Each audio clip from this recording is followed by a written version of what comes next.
আসসালামু আলাইকুম সবাইকে, আশা করি সকলে ভালো আছেন। সবাইকে জানাচ্ছি শরৎকালের শুভেচ্ছা। বিশেষ করে ভাদ্র এবং আশ্বিনে 2 মাস নিয়ে কিন্তু শরৎকাল।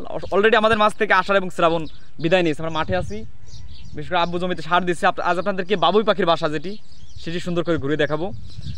তো আপনারা আমার এই পেজে কিন্তু অবশ্যই বাংলাদেশ সময় সন্ধ্যা 7টায় ভিডিও পাবলিশ হচ্ছে, আপনারা অবশ্যই দেখবেন। আপনাদের মূল্যবান মতামত কমেন্ট করে জানাবেন। তো চলুন আমরা চলে যাই সরাসরি বাবুই পাখির কাছে। বিশেষ করে এই সাইডটায় কিচিমিচি শব্দ হচ্ছে, যেখানে বাবুই পাখি কিন্তু বাসা বেঁধেছে। গ্রামীণ সৌন্দর্যে আমরা সেই বাবুই পাখির বাসার সৌন্দর্য দেখে আসি।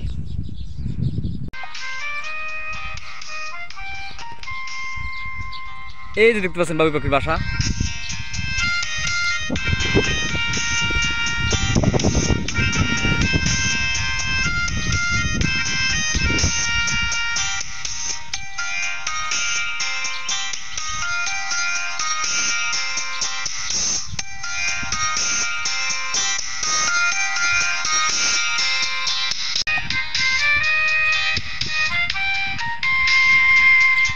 এই যে দেখতে পাচ্ছেন বড় একটাই, এই যে ওই ছোট ছোট ছিদ্র আছে, ওখানে কিন্তু ওরা মূলত ভিতরে গিয়ে বাসা বাঁধে।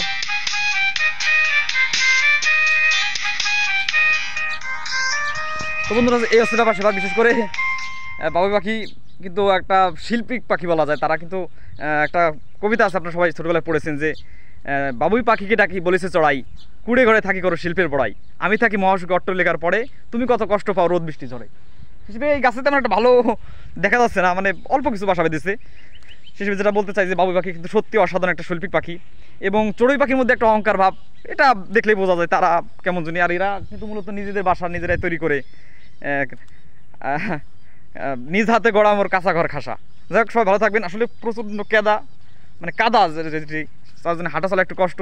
তো চলুন আমরা ওই দিকটায় যাই এবং অন্য পর্বে আপনাদেরকে ঘুরে দেখার চেষ্টা করবো। তো সবাই ভালো থাকবেন, সুস্থ থাকবেন। এই বলে আজকের এই ছোট্ট ভিডিওটি শেষ করছি। আসসালামু আলাইকুম।